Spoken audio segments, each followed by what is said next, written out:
So today, while my presentation loads, I'm going to talk to you guys about taking advantage of the camera that you always have in your pocket, which is your iPhone, your smartphone, your Android, whichever that is.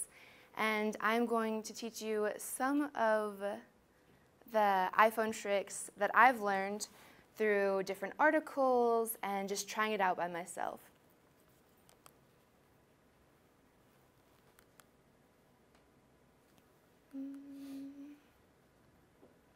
Maybe not.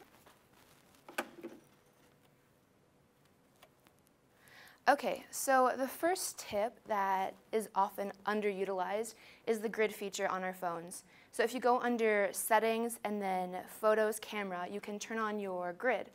So with the grid feature, it allows you to take advantage of the rule of thirds. And if you've taken COMM 130 or any other photography type of class, you'll know that the rule of thirds dictates where in the photo there is going to be more interest and more attention in the photo. So along these intersections where the lines cross are the highest points of interest for a photo. So it's great to take advantage of that, especially when it's available on iPhones. The next one is lens attachments. So the iPhone has a great camera with the iPhone 6 and the 6S, but additional attachment lenses can make your photos even more crisp or more dynamic. So I have some that I ordered off of Amazon.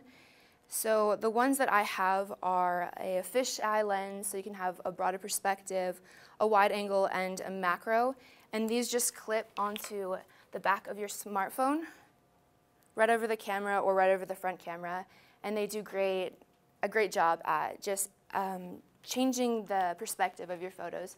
And Olo makes a 4-in-1 iPhone attachment for about $40 off of Amazon, and then you can find more expensive ones depending on your price range or budget. Next, HDR Photos. So HDR Photos take advantage of different exposures in your photo. Your phone will take multiple photos with a high exposure, low exposure, and mid exposure, and then compile them all into the best photo possible, creating a perfectly exposed or near perfect exposed photo. And that can just also be turned on in your camera app. Next is a camera remote. And this is great for group photos that you want to be a part of and you don't want to have to set a timer. So your earbuds that come with your iPhone, you just plug them in and you press the plus sign on them and it'll take a photo for you. You can purchase a Bluetooth remote that'll sync up with your phone and it'll act just like a camera remote. Or if you have an Apple Watch, you can activate your camera app through your Apple Watch and you can use it as a self-remote and it'll also show you on your watch what your camera is seeing. And the fifth tip I want to talk about is editing your photos. So it's best, rather than just to throw an Instagram filter over your entire photo, to go into an app and utilize the individual settings that has to offer, because most photos will look better after you've edited just the saturation and the exposure rather than throwing an entire filter over it. Some great apps that I would recommend are VSCO, Moment, and Afterlight. VSCO and Moment are free. There's some in-app purchases that you can take advantage of, and then Afterlight is 99 cents.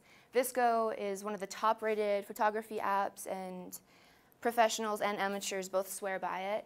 And it gives kind of a film quality look to your photos and does a really great job. These are just two examples of the presets that they have to offer.